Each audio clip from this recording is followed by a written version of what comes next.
Hello, dear students. Welcome to the last session on methodology and perspective of humanities. We have a few pages to complete. Let's see what we are left off. Semiotics. What is semiotics? Semiotics is known as the study of signs. When we discussed Saussure, we came to know about signifier and signified, that is, the sound image and mental image. Don't you remember that? Both semiotics and Saussurean concepts are interrelated. When we say tree, it's a signifier, but the signified image or the mental image is creating by that sound will be different in different persons. So it varies.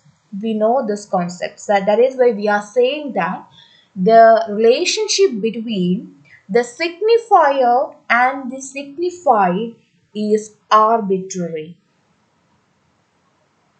Here, semiotics or semiology is another branch. It is known as the systematic study of signs. What is sign? Tree. If it is written in English alphabets, using English alphabets, we will write it as TREE. So that written image or typed letters is a sign. Sometimes we will represent a tree by drawing it on a page or drawing it on a board. That is also a sign. If we want to indicate danger, usually we use a red flag. So that red flag is also a sign. Sometimes we shake hands to greet a person. So shaking hands, it's a sign. It's a non-verbal sign. So sign, there are different types of signs. Maybe it's verbal or non-verbal. There are different types. So the semiology, it is a branch, it is known as the systematic study of signs. And it is interrelated with Ferdinand de Saussure's theory of signifier and signified. And every sign, it denotes a meaning, which means we are constructing the meaning. There is no one-to-one relationship between the signifier and signified. We know that. So which means that it is we are constructing a meaning to a sign. With respect to the society, with respect to the people, culture, it may vary. A simple example, in India, usually we do wear white clothes for funerals. In Kerala, it's not that much popular, but in North India, it's too popular. In when people are attending funerals, they do wear white clothes. You might have seen it in many Hindi movies. But in Western or in European nations, for funerals, they do prefer black dress. Here, we do wear black cloth, a piece of black cloth over our dress to indicate our condolences during funerals. We do wear usual clothes, but we pin a piece of black cloth on our dresses. So, in accordance with the change in culture, the black and white, The meaning of black dress and the meaning of white dress, it varies. Okay, so this is one thing. Here, another thing, it talks about the signifier and signified. You know that. Again, they are saying the same point. They're saying that there is a signifier and the signified, and it is we are giving or making a meaning. Okay, and the connection between the signifier and the signified is different. So, all these things we have already discussed. See this sentence. In semiotics, a sign is regarded as the conveyor of meaning. Okay, in semiotics, in the systematic study of signs, it says that a sign or a symbol, it convey a meaning. The sign can be a verbal or a non-verbal one. For example, Morse code for the blind, it's a sign. The traffic signals, when we are driving, if we see red light in the traffic post, immediately we will stop the vehicle. If it is green, we will go ahead. So that color is a sign, it conveys a meaning. The referees signals in sports. For example, if we when we watch footballs and or crickets or any other game, the referees they won't shout. They will convey the meaning through hand gestures. In football, we can see the red card, yellow card, etc. Isn't it? So that get a yellow card, the red card, it has a meaning. It's a sign. It conveys a meaning. When we are playing or when we are watching cricket, the umpire he will show some hand gestures uh, to denote if it is a four, if, whether it is a wide, whether it's an out or not out. So he won't utter a single word, but he will convey the meaning through his hand gesture. So it's a non-verbal sign. Sometimes the body posture, the hand gesture, the facial expressions itself reveals the meaning. The clothes we wear, the rituals we perform, the meals we serve. Okay, sometimes even our silence convey a meaning,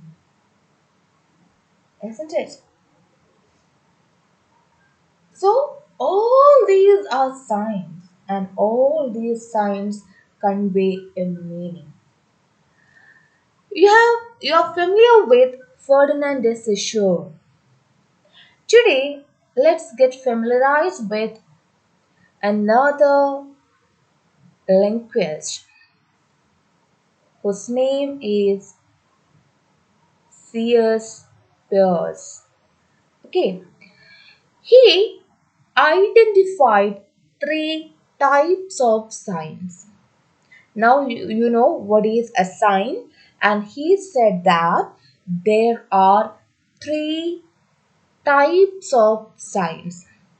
The first one is iconic sign or icon. The second one is index. And the third one is symbolic. Okay. What are the three signs put forward by C.S. Peirce? Icon, index, and symbolic. Okay. So, whatever the sign, there exists the signifier and signified. For example, a geographical map. So nowadays, when we are going to an unfamiliar place, instead of asking people what we will do, we will depend Google Maps, isn't it? So that Google Map, it resembles the original geographical map. Okay, നമ്മൾ ഒരു Google map നോക്കുന്നു. That Google map it's a sign, it's an icon. അത് എന്ത് തന്നെയാണ് കാണിക്കുന്നത്? യഥാർത്ഥത്തിൽ ഈ ഒരു റിയാലിറ്റിയാണ് കാണിക്കുന്നത് അല്ലേ? യഥാർത്ഥത്തിൽ എങ്ങനെയാണോ നമ്മുടെ ഈ ഏരിയാസ് എല്ലാം കിടക്കുന്ന ഒരു ഏരിയൽ വ്യൂ, നമ്മൾ മുകളിൽ നിന്ന് നോക്കിയാൽ താഴേക്ക് കാണുന്ന ആ കറക്റ്റ് ഇമേജ് ആസ് സച്ച് ആണ് നമ്മളൊരു ജിയോഗ്രഫിക്കൽ മാപ്പിൽ അല്ലെങ്കിൽ ഗൂഗിൾ മാപ്പിൽ കാണുന്നത്. So it means that the signifier resembles the signified. In iconic sign, what is happening? The signifier is resembling the signified. What is signifier here? The signifier എന്ന് പറയുന്നത് എന്താണ്? Here the signifier is the Google map. Signified എന്ന് പറയുന്നത് ആ Google map എന്തിനെ തന്നെയാണ് കാണിക്കുന്നത്? Original geographical ഏരിയയെ തന്നെയാണ് കാണിക്കുന്നത്. അപ്പൊ എന്താണ്? അതൊരു ഐക്കൺ ആണ്. Another example, a person's photograph. ഇപ്പൊ എൻ്റെ ഒരു ഫോട്ടോ നിങ്ങളെ കാണിക്കുമ്പോൾ എന്താണ്? ആ ഫോട്ടോ എന്ന് പറയുന്നതാണ് അവിടുത്തെ സിഗ്നിഫയർ. അത് ആരെയാണ് ഡിനോട്ട് ചെയ്യുന്നത്? ഞാൻ എന്ന വ്യക്തിയെ തന്നെയാണ് കാണിക്കുന്നത്. അപ്പം സിഗ്നിഫയർ സിഗ്നിഫൈഡിനെ കറക്റ്റ് ആയിട്ടും ഡിനോട്ട് ചെയ്യുന്നു. അതിനെയാണ് എന്ത് പറയുന്നത്? Icon. See, here they have given certain examples. Photograph, stylized, Dodge loud. Iconicity is present in onomatopoeia. The onomatopoeia words, we know that cuckoo, bells, the cuckoo sounds. Like cuckoo എന്ന് പറയുമ്പോൾ കുക്കു എന്നുള്ള ആ ഒരു sound image ആ പക്ഷിയെ തന്നെ indicate ചെയ്യുന്നു. So it's that sign, that cuckoo is a sign where the signifier resembling the signified, that is icon.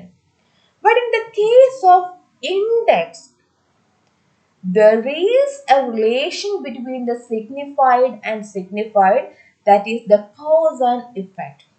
For example, when we saw a smoke, immediately we can identify that there is a fire. അല്ലേ? നമ്മൾ വീട്ടിൽ നിൽക്കുന്നത് നമ്മൾ ദൂരെ നോക്കുമ്പോൾ ഭയങ്കര പുക കാണാം. That smoke is the signifier. നമ്മൾ കാണുന്നത് എന്താണ്? That smoke. അത് എന്തിനെയാണ് ഇൻഡിക്കേറ്റ് ചെയ്യുന്നത്? ഫയറിന്, അവിടെ തീ പിടിച്ചിട്ടുണ്ട് എന്നതാണ് അവിടെ ഇൻഡിക്കേറ്റ് ചെയ്യുന്നത്. Isn't it? So the signifier and signifier, there is a relation between them. And that what is the relation? The relation is the cause effect, that is index. Okay, then the third sign is simple or symbolic, which means that the relation is arbitrary and established by a social or cultural convention. For example, the red light is indicating stop. The white dress for funeral in India, but black dress for funeral in European nations. അപ്പോൾ ഇവിടെ എന്താണ്? Arbitrary ആണ്. Culture മാറുന്നതനുസരിച്ച് അല്ലെ society മാറുന്നതനുസരിച്ച് signifier indicate ചെയ്യുന്ന meaning മാറിക്കൊണ്ടിരിക്കും. Symbolic ആണ്. Where the relation is arbitrary. The same thing is explained here. What is icon, index, and symbol? So here the sign becomes the icon. Here what happens? The cause and effect is indicating in index, and in the case of symbol, there is a direct link between the signifier and signified. In the case of icon and index, the signifier does have a relation with the signified, but that relation is based on social conventions and not naturally formed. ഇപ്പം ഐക്കണിന്റെ കേസിലും ഇൻഡെക്സിന്റെ കേസിലും അവിടെ എന്താണ് സംഭവിക്കുന്നത്? സിഗ്നിഫയറും സിഗ്നിഫൈഡും തമ്മിലൊരു link ഉണ്ട്. Icon എന്ന് പറയുമ്പം സിഗ്നിഫയർ എന്താണോ അത് സിഗ്നിഫൈഡിനെ റിസംബിൾ ചെയ്യുന്നു. ഒരാളുടെ ഫോട്ടോഗ്രാഫ് ആണെങ്കിൽ ആ ഫോട്ടോഗ്രാഫ് ആ വ്യക്തിയെ കാണിക്കുന്നു. ജിയോഗ്രഫിക്കൽ മാപ്പ് ആണെങ്കിൽ ജിയോഗ്രഫിക്കൽ മാപ്പ് ആ ജിയോഗ്രഫിക്കൽ ഏരിയയെ തന്നെയാണ് കാണിക്കുന്നത്. അപ്പം ലിങ്ക് ഉണ്ട്. ഇൻഡെക്സിന്റെ കേസിൽ വരുമ്പോൾ കോസ് ഇഫക്റ്റ് ആണെങ്കിലും സ്മോക്ക് എന്നുള്ള സിഗ്നിഫയർ എന്തിനെ ഇൻഡിക്കേറ്റ് ചെയ്യുന്നു? ഫയറിനെ ഇൻഡിക്കേറ്റ് ചെയ്യുന്നു. അപ്പോഴും അവർ തമ്മിലൊരു റിലേഷൻ ഉണ്ട്. പക്ഷെ സിമ്പിളിന്റെ കേസ് വരുമ്പോൾ ഈ പറയുന്ന റിലേഷൻ സിഗ്നിഫയറും സിഗ്നിഫൈഡും തമ്മിലൊരു ഡയറക്റ്റ് ലിങ്ക് ഇല്ല. അവിടെ അതിന് മീനിങ് കിട്ടുന്നത് സോഷ്യൽ കൺവെൻഷനെ അടിസ്ഥാനമാക്കിയാണ്. ഓക്കെ, സോഷ്യൽ കൺവെൻഷനെ അടിസ്ഥാനമാക്കിയിട്ടാണ് അതിനവിടെ ഒരു ഇമേജ് കിട്ടുന്നത്. For example shaking hands, Boeing down, traffic signals. നമുക്കിവിടെ കാണിക്കുന്ന ട്രാഫിക് സിഗ്നൽസ് ഒന്നും ആയിരിക്കില്ല യൂറോപ്യൻ നേഷനിൽ ചെല്ലുമ്പോൾ. ഷേക്കിംഗ് ഹാൻഡ്സ്, നമ്മൾ ഒരാളെ ഗ്രീറ്റ് ചെയ്യുന്ന എങ്ങനെയാണ്? We do fold hands each other and saying namaste. This is how we Keralite or especially Indians greet others. But in European nations, what is happening? In European nations, we do shake hands with each other to greet a person. That is their culture. So this, because of the change in the social convention, the meaning is changed. The sign varies. That is simple. This is the concept. And next thing they talked about lang and parole. We already know what is lang. Lang is the rules and parole is the actual manifestation of the lang. We know this. And the next concept is ambiguity. What is ambiguity? Ambiguity means the presence of two or more possible meanings in a single passage. Sometimes when we read a paragraph, we will be confused. Oh, what is the meaning of this sentence? Oh, what the author tried to convey through this paragraph? We do sense double meanings, isn't it? When some persons speak, we will think that what's happening there. Okay, so it means that in every language structure there is a surface structure and deep structure, which means a surface meaning and a deeper meaning. The literal meaning is known as the denotative meaning, and the inner meaning is known as connotative meaning. ഇപ്പം പിള്ളേരൊക്കെ ബഹളം ഉണ്ടാക്കുമ്പോൾ അല്ലെ പിള്ളേർ കുസൃതി കാണിച്ചിരിക്കുമ്പോൾ അമ്മ വട്ടിലെടുത്തിട്ട് നിനക്ക് ഞാൻ വെച്ചിട്ടുണ്ട് അല്ലേ, നിനക്ക് ഞാൻ വെച്ചിട്ടുണ്ട്. What is the literal meaning? അമ്മ എന്തോ കുഞ്ഞിന് വേണ്ടി വെച്ചിട്ടുണ്ട്. ചിലപ്പം ചോക്ലേറ്റ് ആവാം അല്ല എന്തെങ്കിലും എന്തോ ഒരു സാധനം വെച്ചിട്ടുണ്ട്. പക്ഷേ അതിൻ്റെ ഹിഡൻ അല്ലെങ്കിൽ ഇന്നർ മീനിങ് എന്താണ്? നിനക്ക് ഞാൻ നല്ല രണ്ട് പല്ല് വെച്ചിട്ടുണ്ട്. അതാണ് എന്താണ് കണോട്ടേറ്റീവ് മീനിങ്. ഒരു കാര്യം പറയുമ്പോൾ അതിന് ലിറ്ററൽ മീനിങ് കാണും, അതിനൊരു ഇന്നർ മീനിങ്ങും ഉണ്ടാവും. ചില സിനിമയിലൊക്കെ ഇപ്പം പറയാം നമുക്കൊന്ന് കാണണം എന്ന് പറയുമ്പോൾ കാണണം, what is the literal meaning? Want to see you, want to meet you again. But what is the inner meaning? What is the connotative meaning? The connotative meaning is okay, we have to meet in person. Okay, നമുക്ക് കാണണം, പക്ഷേ അതിന് വെറുതെ ഒന്ന് കാണുന്നതല്ല, അവിടെ അതിൻ്റെ അപ്പുറത്തേക്ക് എന്തോ ഒരു എക്സ്പ്രഷൻ ഒരു മീനിങ് കൊടുക്കുന്നുണ്ട്. അവിടെ എന്തോ നമുക്കൊരു പക പോക്കാനുണ്ട് എന്നുള്ളൊരു രീതി. Clear? Then the term ambiguity means ambiguous means doubtful, confused out. And there are different types of ambiguity: lexical ambiguity, syntactic and semantic ambiguity. Look at this sentence. The fisherman went to the bank. This is the sentence. The fisherman went to the bank. What is the meaning of this sentence? ഒരു fisherman ബാങ്കിൽ പോയി. Bank as a financial institution. If we take the meaning of the word bank as a financial institution, we will say that yes, മീൻകാരൻ ബാങ്കിൽ പോയി അയാളുടെ പൈസ അടയ്ക്കാനോ പൈസ എടുക്കാനോ ആയിരിക്കും. Now, what is another meaning?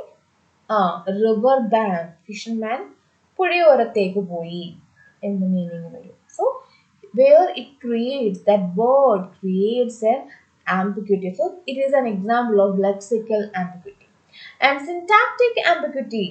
Syntax means the sentence structure. Semantic means the meaning. So, in both the cases, we can say that this lexical and syntactic ambiguity is an example for semantic ambiguity. Look at this sentence. A live chicken wants to be fed. So the sentence is, the chicken is ready to eat. The chicken is ready to eat. What are the possible meanings of this sentence? Yes, the cooked chicken is ready. Now we can come and have it. And another one is a live chicken. A live chicken is there. It wants to be fed. Okay. And വിശക്കുന്നുണ്ട്, അത് കഴിക്കാൻ ready ആയിട്ട് നിൽക്കുന്നു എന്നൊരു meaning. So these are the syntactic ambiguity. And William Emerson in 1930 he published a book titled Seven Types of Ambiguity. Okay. Emerson was of the view that the words appear to be one thing, but in reality it is not so, as words convey more than their original sense. So that is what Emerson said. Every word has multiple meanings. So we can gather more and more meanings when we read it again and again. So it is the ability of the reader to decipher meaning out of the text.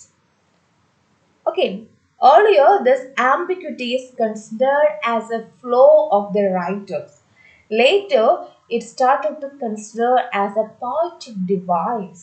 ഓ, ഈ double meaning ഉണ്ടാക്കി confuse ആകുന്ന റൈറ്റേഴ്സിന്റെ skill ഇല്ലാത്തതുകൊണ്ട് അവർക്ക് വരുന്ന തെറ്റായിട്ട് consider ചെയ്തപ്പോൾ പിന്നീട് അവർക്ക് മനസ്സിലായി, yes, it is also A poetic device.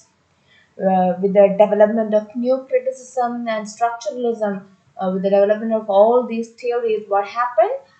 This is what happened. The ambiguity started to be considered as a device which gives meaning to the text.